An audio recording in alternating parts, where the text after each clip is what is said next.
You all right, baby girl? Funny. I was wondering what's wrong with you. They had to make sure it was going away. Hey then, schmuck! Jack! Guaranteed you a place in the final three. And I'm a man of my word. If you want to go, that is your choice. He is the weakest link. That rep team is gonna fall apart now that I'm gone. Trevor, baby girl, good luck. Bring your filet.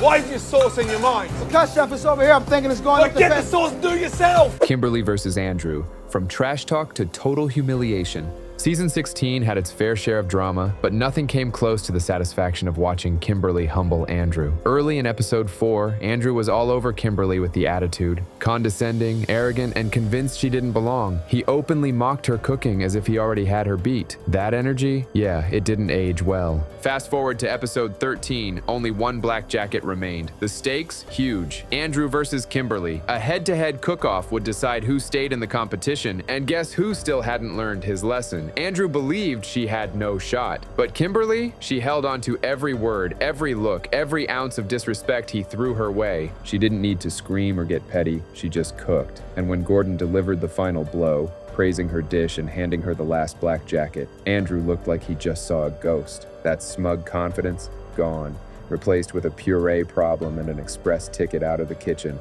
It was poetic justice, served hot, with garnish. You know what? I'm gonna leave. No, it's a question. I'm not. Do you think you're gonna be here longer than him? It's my mission. Well, guess what? Mission unsuccessful. Smart with everything you put on that plate. If I can't beat Kim, then I don't deserve to be here. 3 minutes to shop, 30 minutes to cook. Are you ready? Yes, chef. Michelle's dish that could have saved the team. Season 14's silent payback. Sometimes revenge doesn't need a battle. Sometimes it's a quiet moment where everyone realizes they messed up. Michelle's teammates underestimated her during the exotic protein challenge. The red team had to drop a dish, and despite her track record, Michelle's dish didn't make the cut. The decision felt off, and Michelle knew it. She was disappointed but didn't make a scene. But karma doesn't miss. After judging, Gordon reveals the blue team won by a single point. So close, it stung. But then came the kicker. Curious, Gordon tasted Michelle's dropped dish. Turns out it was the best dish of the day. Not good, the best. Multiple chefs confirmed they would have given it a perfect score. The red team stood there, faces frozen, realizing they fumbled hard. Michelle, on the other hand, dodged the worst punishment of the season, drinking a blended milkshake made from exotic meats. It wasn't loud, but it hit deep. That's the kind of revenge you sip slowly. Right here. I know T didn't taste my dish, but I tasted hers. Pretty good. We going taco? Yeah. All right, taco. R&T. So we went with the tacos. Today. I would have given that a 5. Good job, Michelle. Wow. I'd probably give that a 5 as well. I would have given it a 5 as well.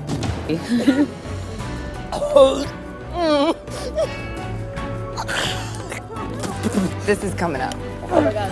Siobhan and the Sandwich Showdown. Season 7, Sweet Karma. Ben thought he had it all figured out. Confidence, through the roof. Humility, nowhere in sight. And Siobhan, just another chef he thought he could talk down to. When the team was judging sandwiches, Ben ripped into hers, claiming it was so bad he'd want his money back at a restaurant. Others chimed in and Siobhan's dish got sidelined. Then came the challenge's twist. After a tie, Gordon had to choose an extra dish to break it, and guess who's got picked? Siobhan's, the very one Ben trashed. Gordon took one bite and preferred it over the alternative. Boom. Red team lost the challenge all because they didn't trust her. And Ben still didn't learn.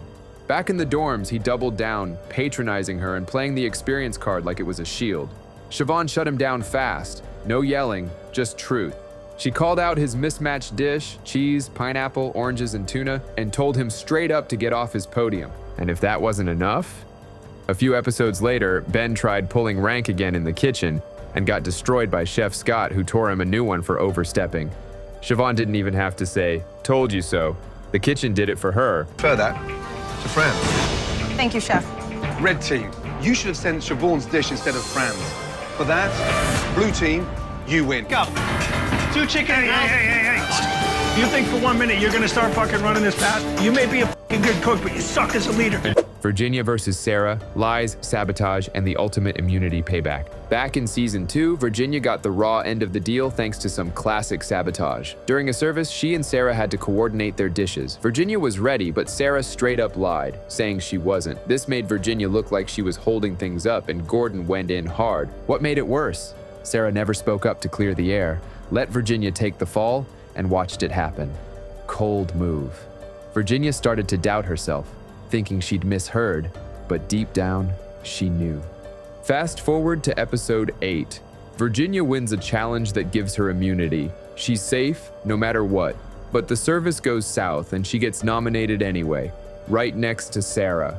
Now she had a choice: use her immunity and stay or step down. Of course, she stayed. Not just to prove a point, but to make sure Sarah didn't escape what was coming. And just like that, the tables turned. No yelling, no revenge speech, just action. And Sarah, she felt it.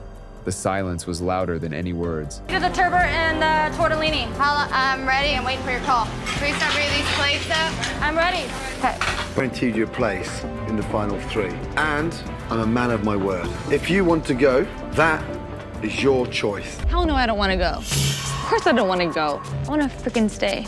You want to know why? Because I freaking want to. Zach's cold sauce karma, season 11's double burn. Zach had one goal during season 11: stay alive, even if that meant throwing teammates under the bus. During a service, he sabotaged Ray's pasta dishes by messing up portions. When Ray had enough and told Zach to back off, Zach decided to take things further. Next round, Ray asked for help with lobster. Zach played nice, on the surface. Behind the scenes, he planned cold sauce sabotage, fully admitting he wanted revenge. And it worked. Ray got ripped by Gordon for cold food and undercooked lobster. Zach stood back satisfied. But Karma's got a funny sense of humor.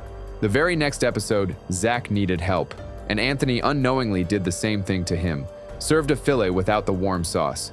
Gordon went off. Zach tried to play innocent, but the moment mirrored his own sabotage perfectly. The cold sauce came back colder, and what made Zach's sabotage even more wild was how bold he was about it. He wasn't subtle. He literally admitted in the confessional that he was going to screw Ray over and smiled doing it. That's not just sneaky, that's calculated. He even came up with a whole plan to intentionally mess up the dish. Not by accident, not from stress, purely for payback. And the craziest part?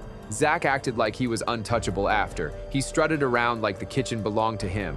Ray, who just got blindsided, knew something was off, but couldn't prove it. The satisfaction on Zach's face when Gordon scolded Ray, that told the whole story. Zach, look at that and look at that. No option in this, Zach. But you should be leaving this then. Zach, make this one look just like that. I showed you what to do. Does that mean I have to stand over you constantly? And bring your fillet.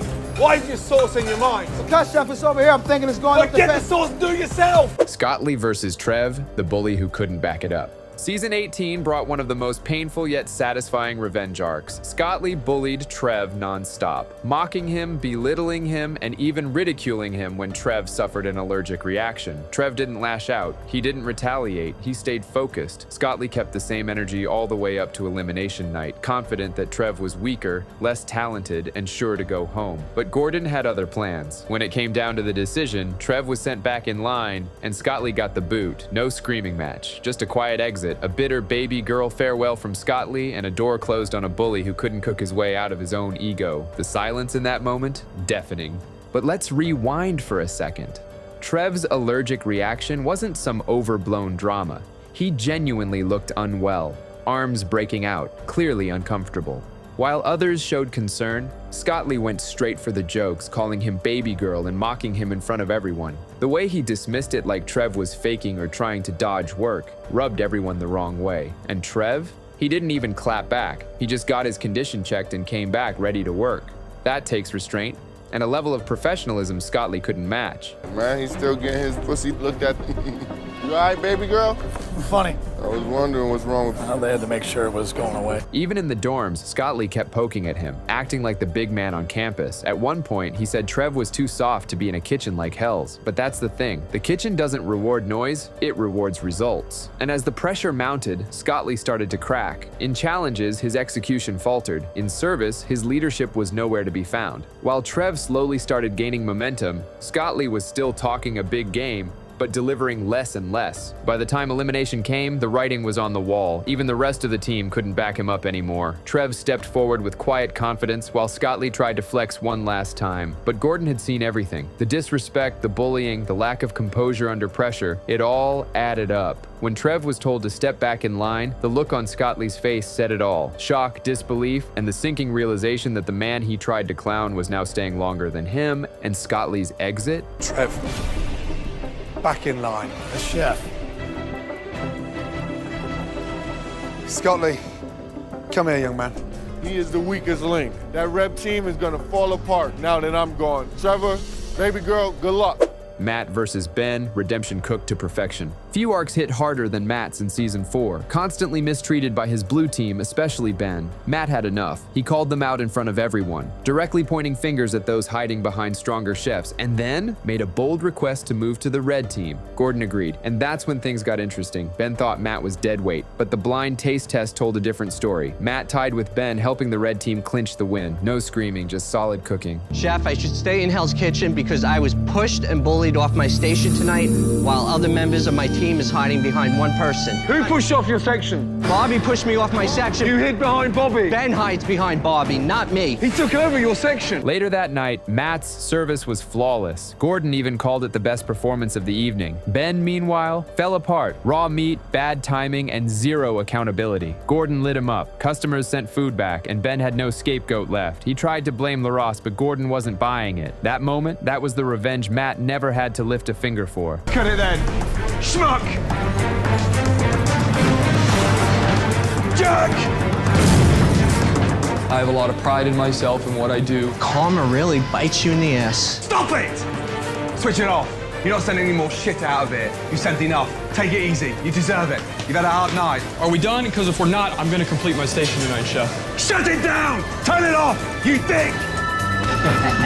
Stop it! Gabriel's fake out and front door exit, season 12's crash landing. Gabriel thought he pulled the ultimate move when he sabotaged Ralph. During deliberations, the team chose Gabriel to go up, but when Gordon gave Gabriel the power to name the nominees, he flipped it, throwing Ralph under the bus. Who do you think should go up? Gabriel, and I'm gonna say Scott. I'm not gonna lie to you. Jason? Yeah, Gabriel and Scott. I'm gonna agree with you guys. Ralph got eliminated and Gabriel stayed. For a minute, it looked like the betrayal worked, but 6 episodes later, Gordon had seen enough. Mistake after mistake, 5 in one service, all on Gabriel. I'm not going up. All right, well, we're all voted for you, so It doesn't matter. I'm not going up. it's not your choice, dump. And the final blow? Gordon made him leave through the front door. A walk of shame in front of a room full of diners. The same public humiliation he dished out, served right back with garnish. It's f***ing raw.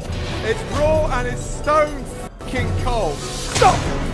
You are done. What made Gabriel's move so dirty was how smug he was about it. The entire team had agreed he was the weakest link that night, but instead of owning it or stepping up, he pulled a fast one when Gordon let him speak. With zero hesitation, he tossed Ralph's name out and changed the whole outcome in a blink. And Ralph? He didn't argue. He didn't kick up a storm. He took it with dignity, but everyone watching knew exactly what had happened, and that Gabriel had no shame in playing dirty. He even smirked like he just pulled off the heist of the season. In his head, it was checkmate.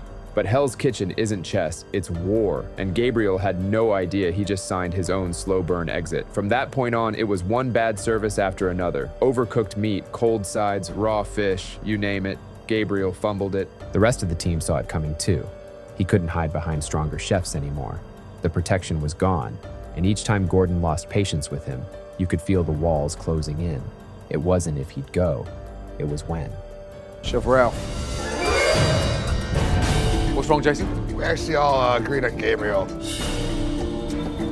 You don't rat people out. You take it on the chin and you go forward. Gabriel choked tonight, and it'll catch up to him. His time will come. Definitely not the worst chef in that kitchen. Then came the dinner service from hell. Gabriel messed up the same item 5 times. Not once, not twice, 5 times. And this deep into the competition, that's career ending. Gordon didn't need to raise his voice. The disappointment said it all. But the cherry on top, Gordon didn't just eliminate him, he made him walk out the front, not through the usual kitchen exit. The same way Gabriel betrayed Ralph in front of everyone, he now had to face his own embarrassment in the most public way possible. That walk? Silent, long, brutal. Diners watched him go, and it felt like poetic justice playing out in real time. No applause, no goodbyes, just the sound of a door opening and closing behind him. And somewhere, you just know Ralph was watching from home, probably shaking his head with a satisfied smile. Gabriel played dirty, but the kitchen got the last laugh. Every shortcut he took, it led straight to the front door. And in Hell's Kitchen, nothing's colder than a fake out that backfires in front of a full house. If that revenge left a bitter aftertaste of satisfaction, make sure to hit that like button and subscribe for more Hell's Kitchen breakdowns, power moves, and karma-filled moments. And hey, drop a comment with your favorite revenge moment from the show. Gordon may run the kitchen, but the drama, that's all on the chefs.